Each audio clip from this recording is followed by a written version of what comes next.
on the Piers Morgan show, he had 3 guests, 2 of whom were Muslims. The other one is a man named Douglas Murray. He's a Brit, a writer, and a critic like Robert Spencer of Islam. And things went south pretty quickly. Number 18. I'm not going to engage in a fun fight with this Islamist. Let me answer the question that Piers put to me before you try to interrupt again. Only if you don't lie. Let him answer, please. First of all, let him answer, please. But, all right. First of all, I'm not going to keep being talked over by this Islamist blowhard. Let me speak. First of all, your first guest treated us to the first bit of mouthwash this evening by claiming that the word jihad can mean absolutely anything. Nonsense.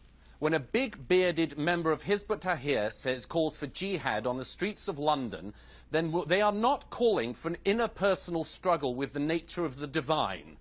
They are calling for violence.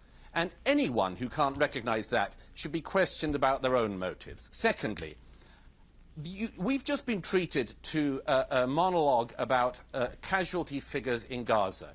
Where do these figures come from? I'll tell you where they come from. They come from Hamas. It's quite remarkable to me that 2 months after the October the 7th massacre, the Israelis still don't know the precise number of people murdered on October the 7th. There's a reason for that, because it takes time to work out massacres of that scale. One of the striking, you know, I just don't know if either of your guests are going to allow me a word in. Because you are lying, and even the numbers from Israel, from the IDF, which are not accredited. No. You will, These are your it's numbers. really interesting hearing somebody who presents themselves as a moderate being a spokesperson for Hamas. So let me continue. They are Hamas figures. They are all provided by the ministries of Hamas, which is a prescribed terrorist organisation. If you want to reel off Hamas figures, then be my guest, but you are not able to mislead the viewers of Piers' show by quoting Hamas figures at his viewers as if they are holy I am not writ. quoting. Third, it's the Euro we've been treated to this the nonsense. United Nations. We've been treated it's the international community organizations. Where do you think they get the figures from? Where do you think they get the figures from? Thirdly, I will continue to speak if it kills you. Thirdly, World War II. It is nonsense that what has been happening in Gaza has, as you said in this endless list of fallacies, that there has been more bombing in Gaza, more deaths and destruction in Gaza than during World War II. Do you know anything about World War II? Almost, do you know anything about World War II? In Dresden alone, in Dresden alone, take one German city. The destruction was on a scale totally dissimilar to what's been happening in Gaza. I'm taking London. very, very interested. I'm very interested, and I will, once again, I will finish this point, even if both of these blowhards let me ask Douglas one question. I will finish the point I wanted to make. Okay, I'm going to come back to you both. Let me ask Douglas one question. Douglas, specifically about the Doxit. It is very important for your viewers to hear the following definition. The definition of terrorism is the deliberate targeting of innocent civilians. That is what Hamas specialises in. That is what Hamas did on October the 7th. And that's what is happening in Gaza also. Is what Israel is doing terrorism? No, for the following reason. And again, you can lie about this if you want, but do not expect not to be challenged about it. What the IDF is doing is the same manner of war as the British Army, the American Army, and all other armies in the civilized world. They target terrorists like Hamas, and there are civilian casualties. Yes, there are. But it is not the aim of the IDF any more than it is of the British or American armies to target civilians. And anyone who pretends otherwise is lying to the public watching. It amuses me that people will cite figures given by Hamas, even if the figures that Hamas gives were accurate, and they're not. What about the fact that Hamas burrows itself in hospitals, in schools, in mosques, in order to increase civilian casualties so they can then accuse Israel of engaging in genocide?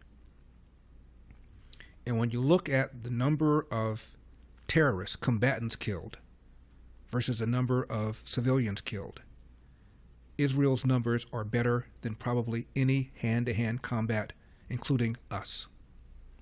It is an absolute, total lie that Israel is engaging in genocide. Did Israel go into Gaza before October 7? Did Israel go after Hezbollah before October 7? You look at the charter of Hamas, which they've since changed. It called for the destruction not just of Israel, but of Jews.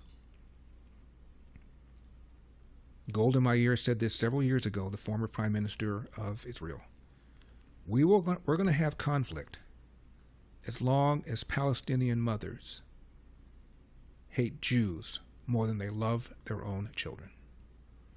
And remember in 2015 when there were elections in Gaza and they elected Hamas, one of the candidates was a woman who had several children, several boys.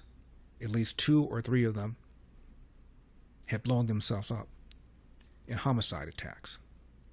And she said, I only regret that I don't have more children that I can devote to jihad. That, to me, is sick. And this is why it is a joke when people talk about a two-state solution. Everybody wants a two-state solution, except for the other state that wants a Palestine from the river to the sea, meaning the Jordan River to the Mediterranean Sea, without any state of Israel, let alone a Jewish state of Israel. This is where we are, and the fact that Israel has been able to prevail ever since the partition, when the Palestinians refused to accept what the United Nations had set aside for a Palestinian state, and they're still there, surrounded by enemies. It is absolutely remarkable. Thanks for watching these clips from The Larry Elder Show. If you enjoyed this content, be sure to subscribe to my channel and hit the bell icon so you never miss a moment. More thought-provoking discussions are just a click away, so stay tuned, and we'll see you in the next one.